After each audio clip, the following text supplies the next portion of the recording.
विधानसभा चुनाव के पहले मध्य प्रदेश में कांग्रेस और भाजपा में आरोप प्रत्यारोप का सिलसिला जारी है। इसी क्रम में कांग्रेस राष्ट्रीय प्रवक्ता सुरेंद्र राजपूत ने राजधानी भोपाल में प्रदेश की भाजपा सरकार पर निशाना साधते हुए कहा कि पिछले 18 सालों में प्रदेश में सिर्फ भ्रष्टाचार और घोटाला हुआ है। आप लोग इंतजार कर रहे थे, इसके लिए मैं क्षमा का प्रार्थी हूँ। थोड़ा सा ये प्रेस रिलीज बनाने में थोड़ा डिले हो गया था, इसके लिए आपके समय की जो है मैं वो है और उसके लिए मेरी क्षमा आप लोग स्वीकार करें। बहुत शुक्रिया। के भाई बैठे हुए हैं, हमारे पंडित जी बैठे हुए हैं, सभी लोग। रोज मैं आपको बताऊं, इधर मध्य प्रदेश में हूं, भोपाल में हूं, आपके सामने हूं, रोज मैं सोचता हूं कि पिछले 18 साल का कुछ तो अच्छा होगा। किसी का फोन बज रहा है सर आपको? कई लोगों के यहाँ पर जाता हूं, कई पत्रकार मित्रों के साथ बैठ रहा हूं, कहीं कुछ कर रहा हूं कि भाई शिवराज सरकार का कोई एक अच्छा काम मिल जाए, उस पर भी तो बोल दें किसी दिन। रोज हम लोग उनके घोटालों की बात कर लेते हैं, रोज हम उनकी सारी चीजों, उनके झूठ की, छल की, कपट की, प्रपंच की, इन सारी चीजों की बात करते हैं। कोई एक मुद्दा मिल जाए हमको जिसमें हम कह सके कि नहीं, शिवराज सरकार ने बहुत अच्छे काम किए। लेकिन जहां देखो जरा सा खबर उनकी पढ़ो और उसकी खबर का जब आप असर पढ़ते हो तो घोटाला सामने आ जाता है, भ्रष्टाचार सामने आ जाता है, किसी भी बात को आप लोग। और ये भ्रष्टाचार हम लोग नहीं उजागर कर पाते, ये भ्रष्टाचार आप जैसे सुधी पत्रकार हमारे साथी ये उजागर कर देते। तो रोज हम अच्छी खबर पढ़ने की कोशिश करते हैं, फिर उसके बाद आपसे खबर का असर पढ़ लेते हैं तो एक नया घोटाला सामने आ जाता है। तो इसमें हमें समझ ही नहीं आ रहा क्या करें क्या नहीं करें। मध्य प्रदेश में आदिवासियों की सबसे ज्यादा संख्या, लेकिन दुर्भाग्य से मध्य प्रदेश में आदिवासियों से ऊपर सबसे ज्यादा भ्रष्टाचार और सबसे ज्यादा अनाचार, कदाचार, दुराचार, दुर्व्यवहार सबसे ज्यादा। पिछले 18 सालों की जो मध्य प्रदेश की शिवराज सरकार है, ये झूठ की, छल की, कपट की, प्रपंच की ही सरकार बनकर के रह गई। सिर्फ घोषणा भी, सिर्फ बात। आज देख रहा था, बैठा हुआ था, तो एक आदिम जाति कल्याण विभाग का घोटाला नजर आ गया सामने। आप देखिए कि किस तरीके से उन्होंने वो घोटाला किया। 2010 से 2017 तक खाते बनाए, खातों में बगैर स्वीकृति के पैसा डाला और 10 करोड़ से ज्यादा रुपया निकाल लिया। आप साथियों ने जब उनकी खबर करी तो 8 अधिकारियों के खिलाफ जांच करने को लोग नहीं तैयार हुए। सरकार ने न्यायालय गए, आप में से कुछ साथी, तो कोर्ट ने उन 8 अधिकारियों के खिलाफ केस दर्ज करने का आदेश दिया, तब जाकर के वो आदिम जाति कल्याण विभाग के अधिकारियों के खिलाफ केस दर्ज हुआ। ये घोटाला आ गया था। सरकार को क्या करना चाहिए था कि भाई अगर उनके पास कोई आई है खबर तो उसकी जांच बैठाए, लेकिन नहीं, न्यायालय ने जब कहा तब जांच बैठाई। और जांच न्यायालय के कहने के बाद कैसे बैठती है, कैसे सारी चीजें होती है, वो आपके सामने।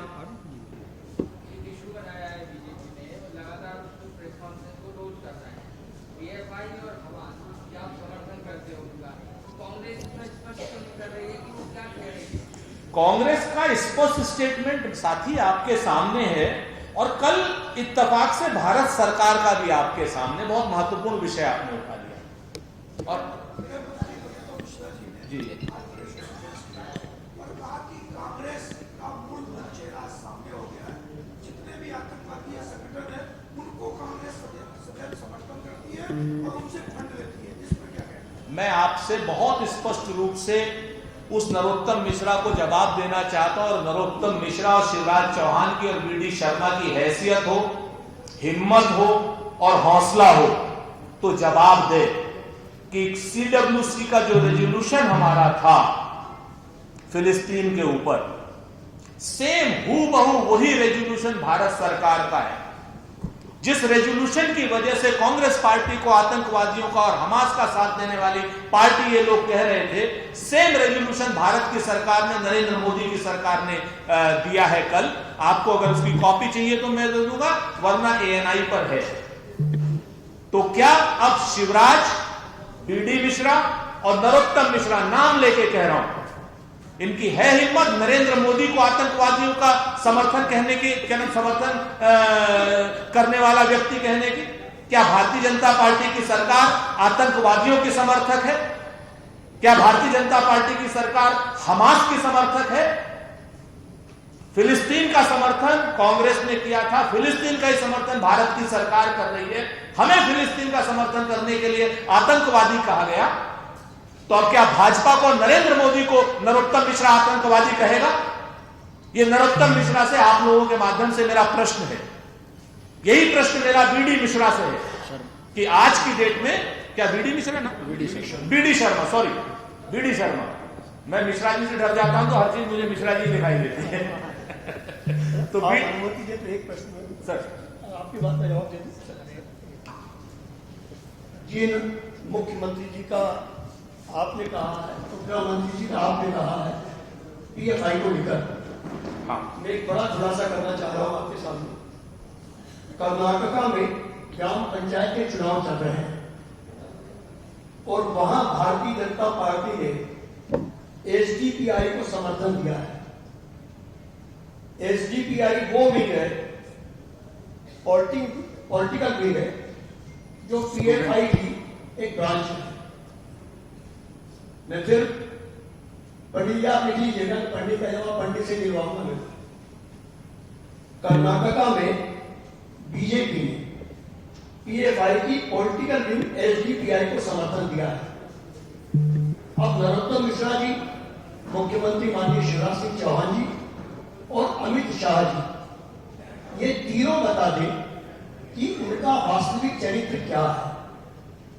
और मैं आदरणीय सुरेंद्र जी की अनुमति से इंटरेक्ट करते हुए मैं आपको ये बता दूं कि कुछ ही देर बाद हम BD शर्मा साहब को एक नोटिस भी दे रहे हैं।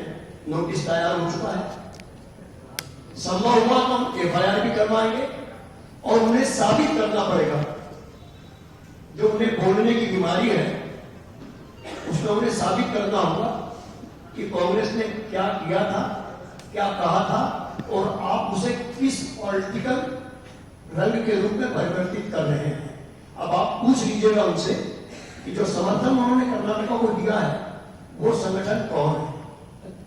और सुरेंद्र जी का मई 2022 में 2 आदिवासियों को पीट कर हत्या कर दी सिवनी में। मंडला में आदिवासियों की हत्या 2022 में ही की 3 आदिवासियों, जहां उनका सर काट के ले गए। और अभी तक क्या हुआ है इसमें किसी को नहीं पता। तेंदुपत्ते की जो नीति है वो आपके सामने, कल प्रियंका गांधी जी भी बोल करके गई, घाटे का काम दे रहे मिश्रा सर। तो आज मुझे तो इन 2 विषयों पर की जो भ्रष्टाचार की पराकाष्ठा कर रही है 18 साल की, उन्हीं पर सारी आपके सामने सब छोटी छोटी चीजें रखनी थी, क्योंकि ये ठगराज है। ठगराज है तो शिवराज है, घोटाला राज है तो शिवराज है, आदिवासियों पर अत्याचार राज है तो शिवराज है, और अबोध बालिकाओं पर दुराचार, अत्याचार, अनाचार का राज है तो शिवराज है। तो मेरी तो ये छोटी छोटी सी निवेदन है आप लोगों के सामने कि इन बातों को उठाएं, जनता के सामने रखें, जनता निर्णय करे कि अत्याचारी, अनाचारी और कदाचारी शिवराज सरकार, जब हम मुख्य मुद्दों पर बात करना चाहते हैं तो ये कभी इजराइल पहुंच जाते हैं, कभी विषयांतर करने के लिए पिथौरागढ़ पहुंच जाते हैं। और पिथौरागढ़ में भाई हम भी मां की पूजा करते हैं, सभी लोग करते हैं, ऐसी तो बात नहीं है, लेकिन हम मणिपुर से मुंह नहीं मोड़ते। हम आदिवासियों पर अत्याचार की जगहों पर जाने की कोशिश करते हैं, वहां से मुंह नहीं मोड़ते हैं। कमियां हर जगह पे हो जाती हैं, उन कमियों को निस्तारण करने की कोशिश करते हैं, अपनी जिम्मेवारियों से नहीं भागते हैं। भारतीय जनता पार्टी और शिवराज जी की सरकार अपनी कमियों से भागती है, और दूसरों को आरोप लगा करके चली जाती है ताकि विषयांतर हो सके। हमारा इतना ही आरोप है इनके ऊपर। धन्यवाद साथियों। अगर कोई प्रश्न हो तो आपके सामने में प्रस्तुत हूं।